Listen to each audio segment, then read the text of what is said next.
Welcome to this episode of Substantial Matters, Life and Science of Parkinson's. I'm your host, Dan Keller. At the Parkinson's Foundation, we want all people with Parkinson's and their families to get the care and support they need. Better care starts with better research and leads to better lives. In this podcast series, we highlight the fruits of that research, the treatments and techniques that can help you live a better life now, as well as research that can bring a better tomorrow. The Foundation engages in a wide array of activities to make life better for people with Parkinson's disease.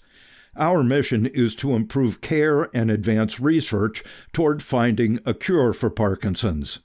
The success of many of these efforts wouldn't be possible without our volunteers. They connect with families, raise awareness in their communities, and bring their own personal stories to the work they do. Volunteers participate for various reasons and show their commitment through many kinds of activities. Today's guest, Holly Bloom, is a caregiver for her husband who was diagnosed with young-onset Parkinson's at age 38 some years ago. I've also become a volunteer for the Parkinson's Foundation and most recently completed all of my training as an ambassador. So I'm looking forward to the work that's ahead for that. And I'm also a committee member for Moving Day San Antonio. Okay, good. Let me just ask you first, remember how you first came across the Parkinson's Foundation? It's quite vividly how I remember really getting introduced to the Parkinson's Foundation. My husband has had Parkinson's for the past 13 years. He was diagnosed at age 38, and much of our time dealing with what this means for him and me as his caregiver has been done really in isolation. And it was actually about 2 years ago, his neurologist had a poster in his office, and it's not necessarily with the Parkinson's Foundation. It was a walk called Walk with Your Doc. And we went out there. There was about maybe 20 people, and this was our very first community event. It was a very small community. The walk lasted about a quarter of a mile. But at that walk, I noticed this lady. She was walking up a pretty steep hill, and it was a very hot day in San Antonio, and I could tell she was struggling. And so I asked my family to go ahead, and I was going to hang back with her and try to help her catch her breath and walk with her. And so we took a little beat. We got off of the track we were walking on, and we're standing underneath a tree in the shade, and just introduced myself. And as we started talking, she was actually a committee member for Moving Day San Antonio, and explained what Moving Day was and the walk and how it was a fundraising for the Parkinson's Foundation, and really explained what the mission was and what it was about. And that was my first time really just understanding the true resources and what was available and the whole cause for the Parkinson's Foundation. And it intrigued me. I wanted to participate. I didn't want to just sit on the sidelines anymore. And so she asked if I wanted to be a part of her team for the walk, and the rest is history. Looking back, were there any moments or experiences as a volunteer that really stand out for you that you think are worthwhile to recount to other people, to say these are fulfilling sorts of things you can get out of it? It has been a truly fulfilling journey, and even mostly why I'm wanting to continue to do this work. There are several moments that I can recall just as very special connections. My husband is not an extrovert. He's shy, and typically, it won't be the first to speak at a conversation. You can ask him a question and he'll engage with you. But I remember it was a very special part of, actually it was a support group that we became a part of. We got some miscommunication on the day we were supposed to arrive, and we arrived on a day and nobody was there. We realized it had been moved to a following Saturday, and in the parking lot was a person who was actually arriving to that same support group, and explained, he's like, well, this is my first time here. I recognize nobody's here. What's going on? I said, we've got miscommunication as well, and it's actually next weekend. But he was actually standing in the parking lot, and it was my husband and this gentleman who had just newly been diagnosed with Parkinson's. And he was going through all the questions and all of the worry and all of the curiosities of what this would be for him. And it was really where I first heard my husband share what the Parkinson's Foundation has done for him.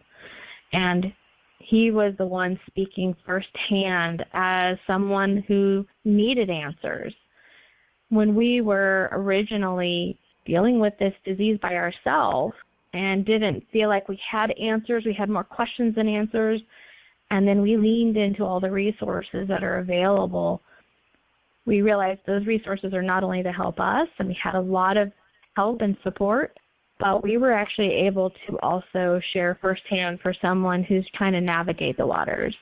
And it was a really special moment to see my husband step up and be the one helping someone else who's going through the same things at the beginning of their journey, where we actually now had a little bit of experience. Another special moment that we both realized was actually at Moving Day. Moving Day San Antonio is really a fundraising walk for the Parkinson's Foundation, and it brings your community together. When I understood what community was, it's people focused on the same cause. But it's more than that. People not only focus on the same cause that you get to see repeatedly and share in each other's journey along the way. That walk brought together people in our lives that would not normally cross paths. My friends and family from work, my husband's physicians, folks that we actually had made connections with.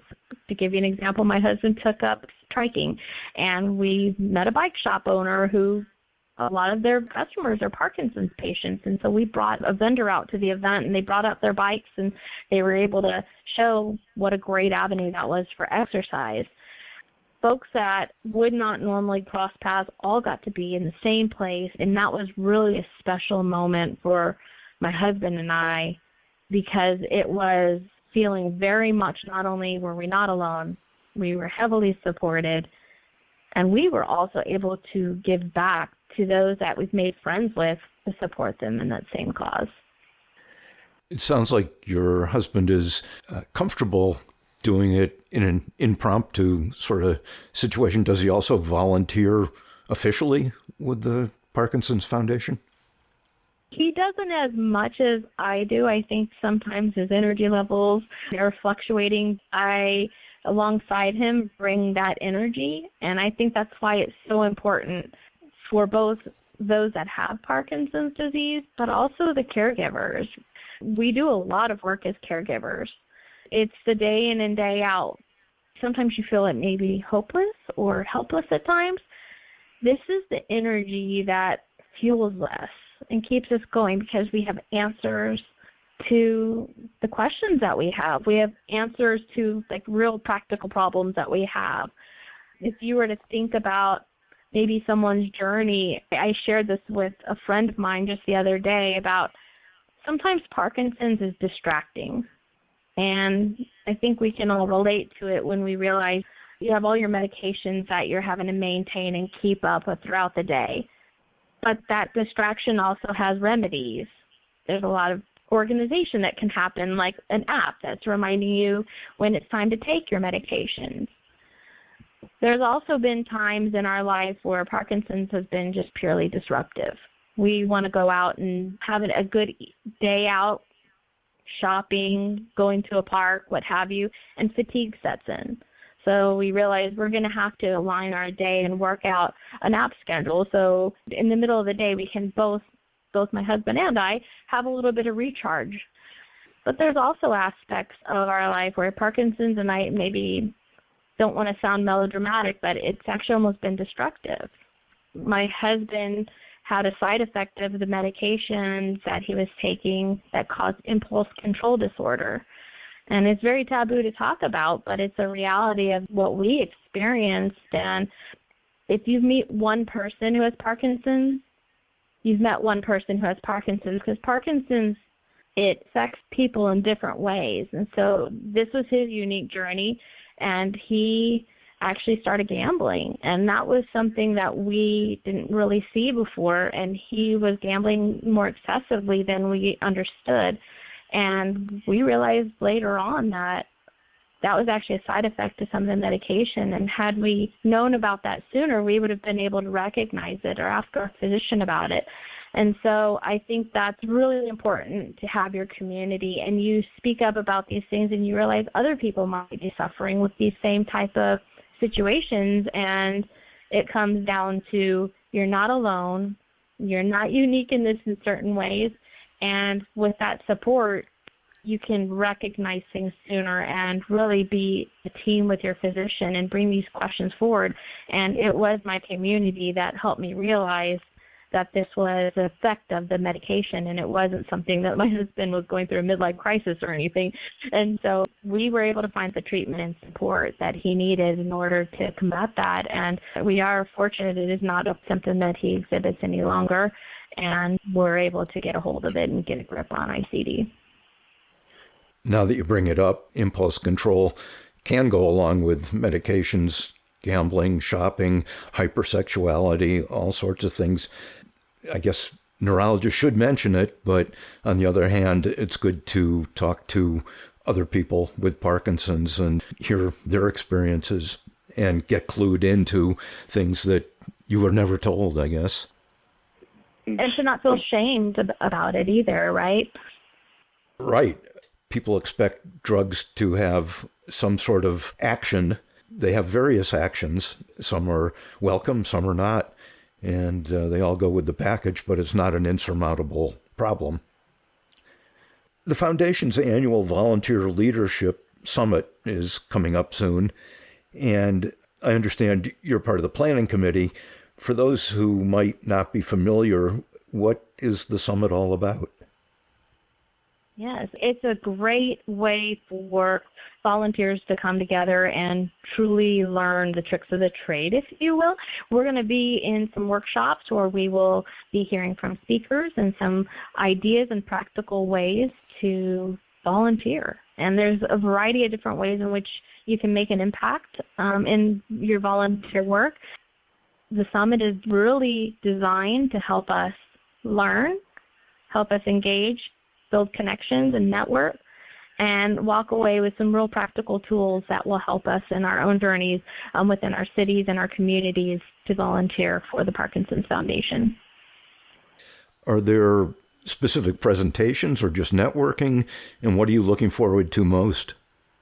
There'll be breakout sessions, so we'll have intimate chances to work with smaller groups and work on things like elevator pitches, like how do you say what you're doing in a matter of words. There also is going to be some person-to-person panels where we will hear from some of the volunteers that have done the work over the years, share their testimonies, what they've done that has made a difference, and some practical tips that you can take away from that workshop and that event and really turn around and make a great impact. So, yes, a lot of things that are designed with the volunteer in mind. I assume there's still opportunities for people to become involved as a volunteer, but are there some things you've noticed that the foundation particularly needs help with, either locally in San Antonio or do you see sort of overall nationally? I don't know if I'll have the best answer for that one, Dan, I'll be honest. This will be my first time at the summit, and I will be a participant as well.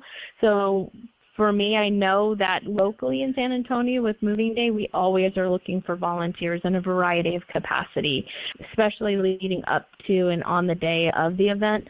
But as far as what's needed locally, as a brand new ambassador, I'm looking to understand that myself. Have we missed anything that is interesting or important to add? If someone is considering volunteering, and perhaps they don't understand what skill set they have that would make a difference. Whether you are volunteering in a small amount of your time, really it's when we build connections with other people that we feel stronger and that we can overcome really any other obstacle because we have each other's support. So if you have time, if you have desire to volunteer, whether it is in small amount of time or even larger chunks of time. Not that the main goal of volunteering is for your own support, but it sounds like it's almost a support group in itself. It definitely is, because as you volunteer, you're making those connections, and it quite happens when you're at an event. You just look around and see what's needed. Either make a connection with someone, or to hand out material, or to help organize something that will allow that particular event to be a success. Recently, we spent the weekend at the zoo, and Ozzy Osbourne, as you might have heard, has passed away, and he made a considerable donation in his estate to the Parkinson's Foundation. And our local San Antonio Zoo was supporting an Ozzy Day, and we hosted a tent, and we actually had a table out where we had material and really creating a welcoming environment. And the traffic was really consistent, and people were coming up to the table asking questions about Parkinson's disease, whether they had a connection with someone in their family or they themselves had Parkinson's, and they wanted to know more, what resources are out there. And whether you're newly diagnosed or you've been on this journey for a while, there's always questions that others can help you with. And so it was a really great experience. It was a learning experience for me as a volunteer. And we had one of our local representatives from the Parkinson's Foundation there, and really just taking in how she was making those connections and kind of her way that she would answer questions and respond to people who were passing by helped me learn like how I could also do that independently and create greater awareness for our communities. And I didn't always have all the answers, but it's okay. The material gave direction. She showed me how to have my 2 or 3 sentence way of describing what the Parkinson's Foundation did, and it gave me an opportunity to learn and then turn around and have that conversation yet with the next person by myself. And you realize once you open the conversation with someone who's inquiring, really you're just meeting friends. That's what it's about. What you've just described is sort of the thing they talk about teaching young doctors. See one, do one, teach one. So you can pass it on too, I guess. I really appreciate it. Thanks for all the information. I think it'll get people thinking of volunteering and what they can put into it and what they can get out of it. So thanks. Absolutely. I feel like when we are building connections with other people, we feel stronger, we can overcome, and really we can do better to support one another.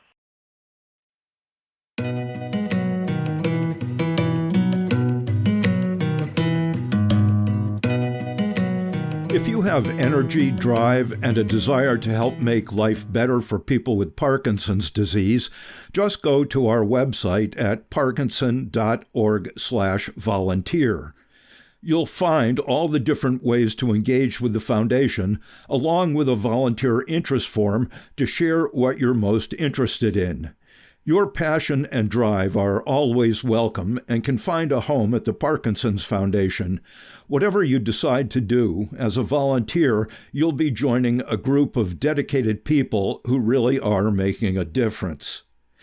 As always, our PD information specialist can answer questions and provide information in English or Spanish about this topic or anything else having to do with Parkinson's.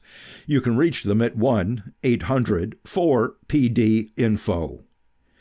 If you have questions or want to leave feedback on this podcast or any other subject, you can do it at parkinson.org/feedback.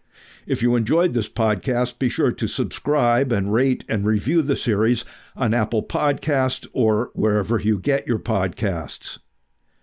At the Parkinson's Foundation, our mission is to help every person diagnosed with Parkinson's live the best possible life today.